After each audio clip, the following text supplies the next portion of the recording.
وہ پہچان گئے کہ یہ وہی پیغمبر ہے جس کی یہودی بات کیا کرتے تھے۔ انہوں نے پلک جھپکتے آپ پر ایمان لے آئے، اعلان اٹھایا کہ نبی کریم صلی اللہ علیہ وسلم نعوذ باللہ شہید کر دی گئے، تو اور اس مقصد کے لیے جان دے دو جس کے لیے آپ کے آقا نے جان دی ہے۔ عظیم شخص کی جب لاش کو دیکھا جاتا ہے تو اس کے ہر جگہ پر زخمی ملتے ہیں اور اس کی شناخت کرنا مشکل ہو جاتا ہے۔ وعلیکم ورحمۃ اللہ وبرکاتہ۔ میدان احد کا یہ ایک منظر ہے کہ وہ ایک ایسا عالم تھا کہ مسلمان میں بھگدڑ مچی ہوئی ہے اور ایک غلغلہ سا ہے، اور ایک بڑی افسوسناک خبر نے صفوں میں ایک عجیب سی کشمکش مچائی ہے۔ وہ بات یہ ہے کہ اعلان اٹھایا کہ نبی کریم صلی اللہ علیہ وسلم نعوذ باللہ شہید کر دی گئے، اور ہر جانب سے مایوسی، ایک حسرت و یاس کے ایک عالم ہے۔ اس عالم کے اندر جب بھگدڑ مچی ہے تو ایک ایسا جواں مرد، ایک مجاہد، وہ آگے ہی بڑھتا جا رہا ہے اور دوسروں کو کہہ رہا ہے کہ یار تم نے کیا کرنا ہے زندہ رہ کے، جب آپ کے اس مقصد کے ہادی اول وہ عظیم رہنما جب شہید ہو چکے ہیں تو آپ نے ان کے بغیر زندگی میں رہ کر کرنا ہی کیا ہے؟ اٹھو اور اس مقصد کے لیے جان دے دو جس کے لیے آپ کے آقا نے جان دی ہے۔ وہ یہ کہہ کر آگے بڑھتے ہیں تو انہیں ایک ساتھی ملتے ہیں،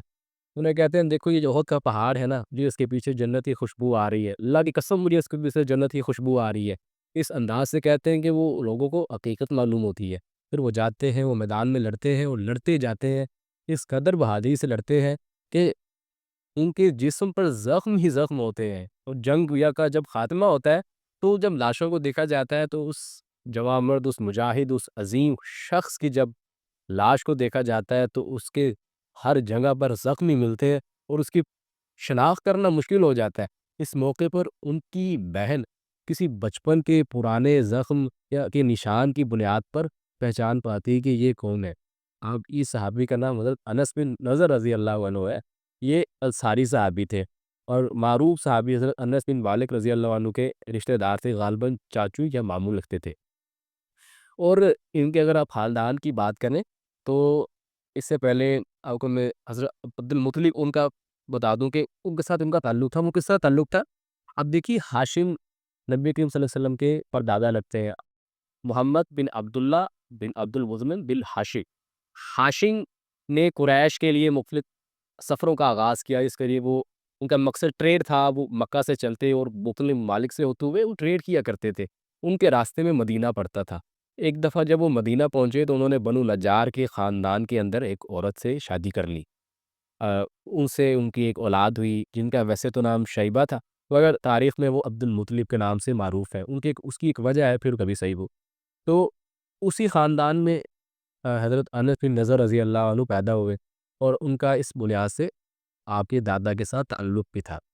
ان کا قبول اسلام کا واقعہ تو یوں ہے کہ مدینہ میں ہر طرف شور و غوغا ہوا کرتا تھا، یہودی ایک عجیب بدمزگی پھیلائے رکھتے تھے، کبھی اس و خزرج کو لڑا دیا، کبھی خزرج کو اکسا لڑا دیا، ان کو پھر اسلحے کی سپلائی کرتے تھے، جیسا کہ آج ہمارے سامنے آج کی تاریخ میں بھی یہودی کس طرح اسلحے کی سپلائی کرتے ہیں۔ اس دور میں بھی دونوں کا آپس میں جنگ کرواتے، اچھا جنگ کے بعد وہ قرضہ بھی دیتے، تو اس کے بعد ایک اور انہیں دیتے کہ دیکھیں جی ہمارا آخری پیغمبر آنے والا ہے، ہماری کتابوں میں اس نبی کا ذکر مذکور ہے، اور جب آئے گا تو ہم آپ کو کرش کر دیں گے اور آپ کو تہو تیغ کر دیں گے، آپ ہی ہم ایسی تیسی پھیر دیں گے۔ تو مدینہ والے بھی بڑے ششپہ مبتلا ہوتے تھے کہ پتہ نہیں وہ ایک عظیم شخصیت آنے والی ہے، ہمارا پتہ نہیں کیا بنے گا۔ ابھی خدا کا کرنا دیکھیے، جب عرض بطحا سے آفتاب کی کرنیں پھوٹی، اس نور کی کرنیں پھوٹی، تو وہی چراغ تلے اندھیرے، تو ان کو کچھ بھی نہیں ملا۔ ہوا یہ کہ مدینہ والے حج کرنے کے لیے تشریف لے کر آئے مکہ میں، تو بیت عقبہ اولیٰ میں نبی کریم صلی اللہ علیہ وسلم جب انہیں تبلیغ کا آغاز کیا تو مدینہ والے آ کے ملے، انہوں نے بتایا کہ ہم مدینہ سے ہیں، نبی کریم صلی اللہ علیہ وسلم نے انہیں اسلام کی دعوت دی، تو وہ پہچان گئے کہ یہ وہی پیغمبر ہے جس کی یہودی بات کیا کرتے تھے۔ انہوں نے پلک جھپکتے آپ پر ایمان لے آئے، اور انہوں نے جا کے مدینہ بھی اس بات کی بتایا کہ دیکھیے جی وہ نبی تو تشریف لے آئے ہیں۔ پھر ان کے دیکھتے ہی حضرت انس کی نظر دوسری ہجرت میں آپ کے پاس تشریف لائے اور انہوں نے اسلام قبول کر لیا۔ حضرت انس بن نضر رضی اللہ عنہ ان کی ہاں اسلام کے بعد زیادہ دیر تو وہ نہیں حیات رہ سکے، غزوہ احد میں وہ شہید کر دیے گئے تھے، لیکن یہ ذہن میں رکھیے وہ کسی وجہ سے جنگ بدر میں تشریف نہیں لے جا سکے تھے، کیونکہ غزوہ بدر کوئی باقاعدہ ایسا غزوہ نہیں تھا کہ انہوں نے نبی کے وسلم نے ایک غلغلہ مچایا اور ایک کہنے والے نے منادی کی ہو کہ سب چلے ابھی ہم جا کر کفار کی اینٹ سے اینٹ بجائیں گے، بلکہ وہ ان کا مقصد تو ایک قافلے پر حملہ کرنا تھا۔ اور پھر وہ بعد ازاں ایک جنگ کی صورت اختیار کر کے لیکن آپ کے دل میں ایک حسرت موجود تھی کہ میں جنگ بدر میں شرکت نہیں کر سکا، تو اب ان کے دل میں یہ حسرت تھی کہ میں جا کر اس قافلے کی میں بھی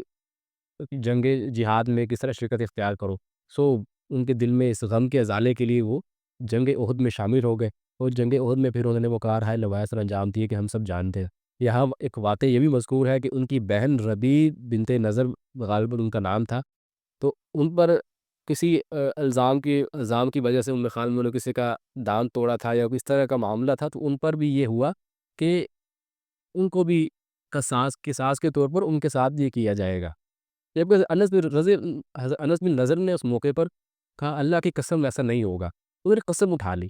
تو اللہ کا کرنا ہوا کہ وہ جو فریق مخالف تھا وہ اس بات پر راضی بھی ہو گیا کہ ہم معاف کر دیتے ہیں۔